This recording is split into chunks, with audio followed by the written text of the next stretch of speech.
You're listening to the Never Heard of It podcast, a Night Shift Radio original. Every week we bring you the good, the bad, the weird, and lesser known streaming movies. Hit subscribe for new episodes every Thursday and Sunday. So I am going to talk about a thing really quick, I'm going to talk about a thing. But first, I want to talk about that while we were recording our last episode, which is about the movie Person to Person, which is on Hulu. So, if you're going to watch the movie before we review it, Hulu, Person to Person, stars Michael Cera and Abby Jacobson. I received a text message. Oh, text message. Yeah. And it was an image and then a text that followed it. It's a photo of a rum chata salted caramel martini with the recipe. Okay. And then it just says Ruth. So here's the problem. I don't know this person. And I got this text message. I don't know why they sent this to me, and I don't know who that is, but it was imperative that I knew this rum chata salted caramel martini and the recipe of how to make it. And the other thing is, like, this is from a phone number. It's a 607 area code, which is the Ithaca Cortland area. Mm-hmm. So, like, this is a local person. So it wasn't just like, obviously they probably typed in my phone number and did a number wrong or something. I would assume. I don't know. But so whoever was intended to get Ruth's text message about the rum chata salted caramel martini, I'm sorry you didn't get it. So you won't know how to make that drink. And Ruth is going to be mad when she comes over and doesn't get to drink it. Ruth is going to be pissed that you never returned her text message. I get spam texts all the time, and like they are frequently from my own area code or from an area code that I've lived or whatnot, because that's how scammers try to get you. But usually they're either just they start with a like, "Hey, how are you?" I'm like, yeah. I don't know you, so if you have more to say, you can say it, and if you don't, like, you will eventually get deleted and reported as junk. Other times they just jump right into being like super explicit, and those to block right away. Or sometimes I play along, like one person sent me someone's probably stolen nude, and I just responded with like, do you want to see my fresh hot greens or something like that? And they sent back a photo of like some spinach leaves. I was fucking with them for a while. They're like, can I see a picture of you? And I sent a picture of like Adam West from like the 70s with like an ascot and everything. As you should. This went on for like half a day, and they just kept responding. I'm like, Jesus Christ, sooner or later, like they've got to figure out that I'm very not serious. But anyway, I like to think that Ruth really was trying to message a friend of hers with a recipe for a drink that she thought would just get them absolutely lit at the next ladies' night, and is just really disappointed that no one got the text message. And like when time comes around, she's gonna be like, "Are we gonna make those rum chatas?" And they're gonna be like, "Ruth, what the fuck are you talking about? What the fuck are you even talking about, Ruth?" And she'd be like, "I sent you the text message about rum chatas," and she'd be like, "Ruth, I never got your fucking text," and it's gonna be a whole argument between them and Ruth, and this person's gonna have a falling out now. Yeah. Because so I feel like I'm almost obligated to be like, "Hey Ruth, you got the wrong number, like double check this," because it's very important that I don't want to cause a rift between you and your friends. Like that's where this is. As soon as we're done here, I mean, because obviously priorities, but as soon as we're done here, you should check back in on Ruth and make sure that she knows that like she needs to resend that to the right person, but also that you appreciate the recipe. Like I did. Just let her know like that. I'll send it to my mom. I don't drink. I'll send it to my mom. She'll make it. Yeah, she loves rum. See, yeah. There you go. So Ruth ended up getting something out to begin with. You'll have to let us know like next week how things go with Ruth. How things go with Ruth, yeah. So not what I wanted to talk about. So what I did want to talk about is I started watching the Pitch Perfect series Bumper in Berlin, which just came out. How is it? So it is. It's actually kind of like endearing. Okay. Like it's not as funny as the Pitch Perfect movies, and I think like, Adam Devine's very funny, right? Yeah. Like he is pretty funny. Flula Borg is very funny, who, by the way, made an appearance in the Guardians of the Galaxy holiday special. Very cool. Yep. If nothing but a cameo. Flula Borg is good in it. Jamila Jamil, great in it so far. Yeah. But it's very like, It's the story of a person who is starting to realize that they don't see themselves the same way that everybody else does. Okay. So Bumper's character in the movies, for those of you who are unfamiliar, in the Pitch Perfect movies, was always like this. I'm the best, coolest person in the world. And look at me. I'm super successful. And, I went on The Voice. I didn't get in, but like, hey, so did millions of people. And, like he just thinks very highly of himself. And he ends up getting to Berlin with Flulaborg, who is, Das Sound Machine. And the story is really him kind of being like, hey, shit, like I am not living in reality. Like I am not successful. I am not, like I'm not on the path to great. Like, this is set 10 years after the last Pitch Perfect movie, or Pitch Perfect 2, I think. Okay. So 10 years after the events of Pitch Perfect, the first one, let's say. Yeah. So it's very much clear that like he has spent the last 10 years, like, any minute now I'm going to make my big break. Like this is it. And then this story is him realizing like, oh shit, like maybe I'm not really right for this, or I don't really have the talent I think I do. And like, I've been trying to go it alone, and maybe I need to do this. So it's way more endearing than I thought it would be. I expected slapstick, Bumper humor, and it's not. It's actually like kind of a really well-written show. I mean, it's Megan Amram, who she, did like Good Place and a lot of other of those great shows. So like, I don't know. I really like it, but not in the way I thought I would. I mean, that sounds really fun. And I'm glad to hear that they're not trying to just like recreate Pitch Perfect, because without the original cast, or without at least a significant portion of the original cast, like you're not going to be able to recapture that same energy. And even with them, it's just going to get played out eventually. So like, I'm glad that they took a fresh approach in that same universe. And yeah, I mean, we are just about 10 years on from the original. It's exactly 10 years. So, yeah. It debuted 10 years from the day the first Pitch Perfect aired. There you go. To the day. That's perfect. Speaking of things that happened in the past, I got a couple quick ones. Last night, woke up at like 1:30 in the morning, couldn't fall back asleep. So I decided I'm going to pop up and watch some TV. I was going to check around on Hulu, like maybe watch today's movie or something like that, which like that would have put me to sleep now that I think about it. But it wasn't. Good choice. The app wasn't loading, and I knew that meant I had to restart the device, and I'm like, I'll do that tomorrow.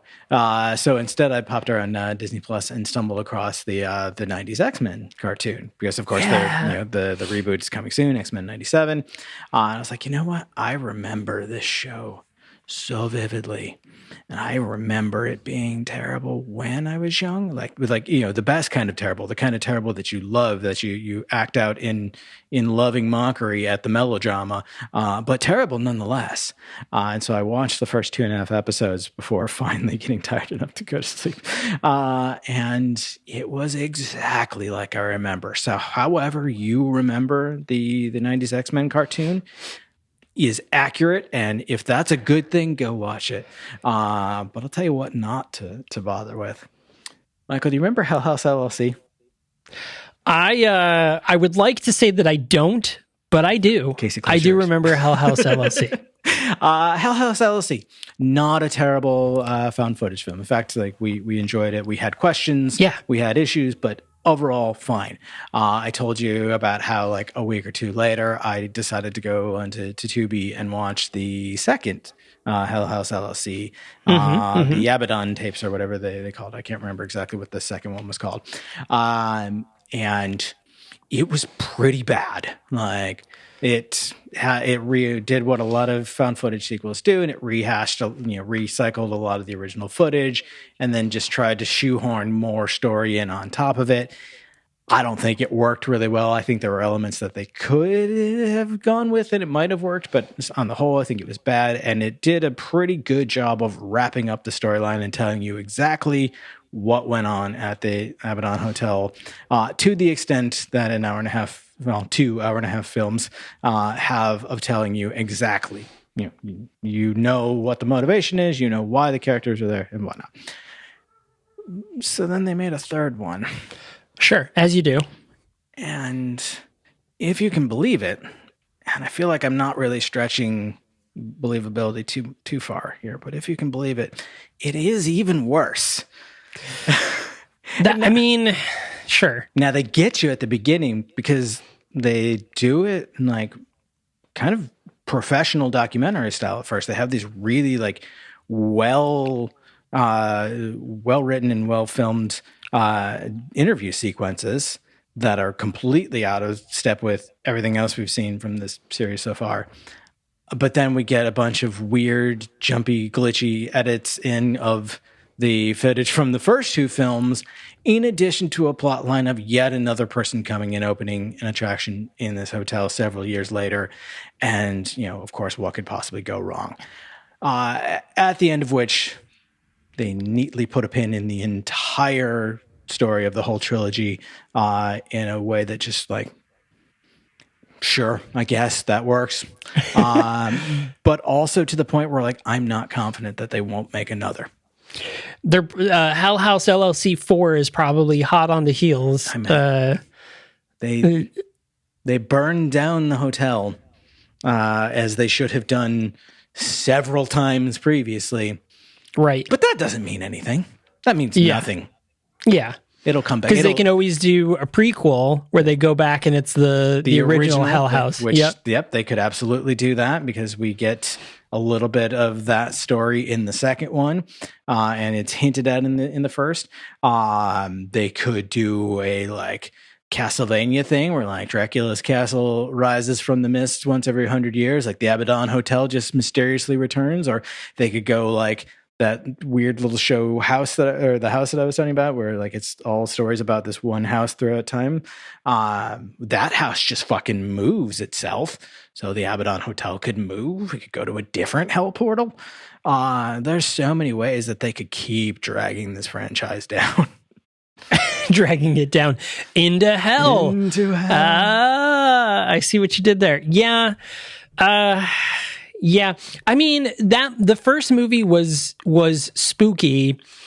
It did have its moments, but yeah, I don't know if it was deserving of two sequels. I mean, it wasn't like a Blair Witch where it's like, hey, we made a fucking gazillion dollars, like we should probably make a sequel and try to capitalize on that. It wasn't like that was a well-made movie, like or like a big blockbuster or anything. It's funny. I would take your exact same words, but with different inflections, say it didn't deserve two sequels. What did that poor film ever do to anyone? What did that film do to you? Yeah, it existed. No, it wasn't that bad of a movie. Hell House wasn't that bad. If you haven't heard our episode on Hell House, go listen to that whole month. We did all found footage films for that whole month. Go listen to all of them because we kind of ramp up as we go. All were curated by Casey Ryan from the Superpod Hero Cast.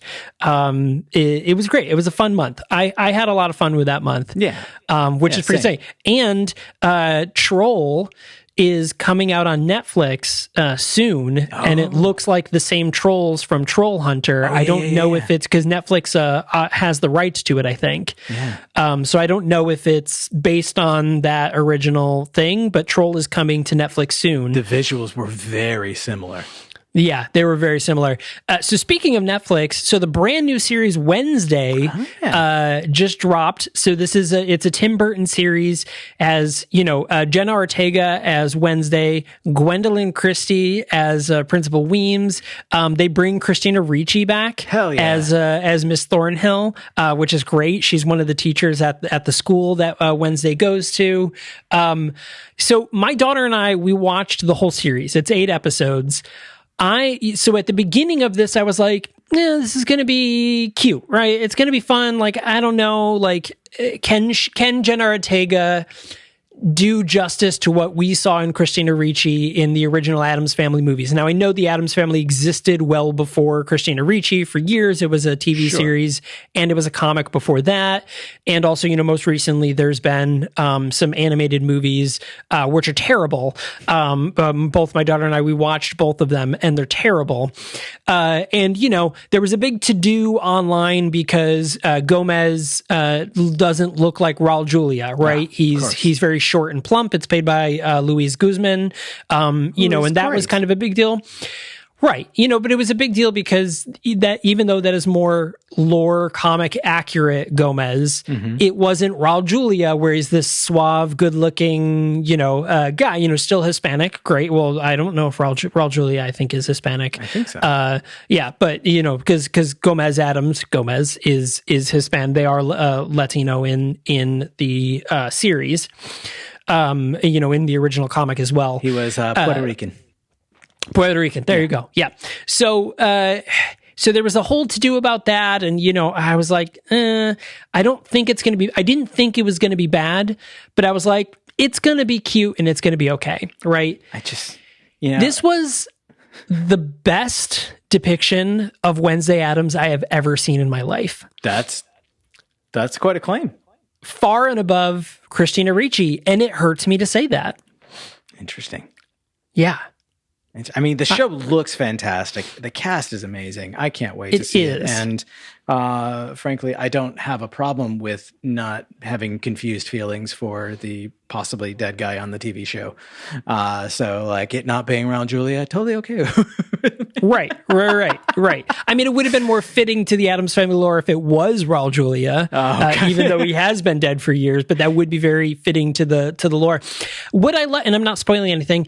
What I liked about it is it's a murder mystery. So it's 8 episodes of Wednesday trying to solve like basic sort of a murder mystery. Okay. But even up until the very last episode, I was like, I'll be honest, I don't know who it is. Like, I was like, it's between these two people. But even then, I'm like, honestly, if it's neither of them, I'll be just as surprised. Like, if it's either of them or neither of them, I'll still be surprised because like it was just done really well. And I again, if you have at all been on TikTok or if you haven't watched the show, you're probably seeing Wednesday Addams clips flooding your TikTok feed specifically for the dance she does at one of the dances. Oh. It is all over TikTok right now. So and other clips of Wednesday being Wednesday throughout the show. So like, man, was she great in this, like just so good. And I was very like, I hope there's a second season. I am looking forward to seeing this. It does sound very good. Yeah, I'm very, very pleased. I'm very, very excited about that show. So I was talking about this earlier, but Wednesday wears a very specific hoodie, and I found that hoodie because my daughter's obsessed with it because she already dresses like a goth kid, and she was obsessed with all of Wednesday's clothes. Wednesday wears this very specific hoodie in the show. We found it online, and I ordered it for her for Christmas. Great. So she is going to get Wednesday's like this very specific long black hoodie for Christmas, and I'm very excited for her to get it because I think she's going to flip a top. As an aside, I just want to say that I have appreciated over the last 5 years being let in on the secret of what your daughter's getting for Christmas via this podcast. Good. Yeah. It's going to be that and a bunch of Monster High dolls because that's what she really wants. Even though she doesn't play with them, she just likes to look at them. Hey, that's fine. But that's like the hot new toys, Monster High dolls, by the way. They're like impossible to find. She wants Draculaura very specifically. It's Dracula's daughter, Draculaura. That is, I don't like that. I can't decide if that's more or less like on the nose, but also clever than Alucard. Right. Yeah. That's good. Hey, but we got a brand new episode coming at you this Sunday. So the episode is a movie called Person to Person, which we talked about earlier. It's streaming on Hulu. So if you are the type of person that watches movies before we review them, Hulu has that movie for you. Person to Person. It stars Abby Jacobson and Michael Cera. Notably, it stars other people as well. So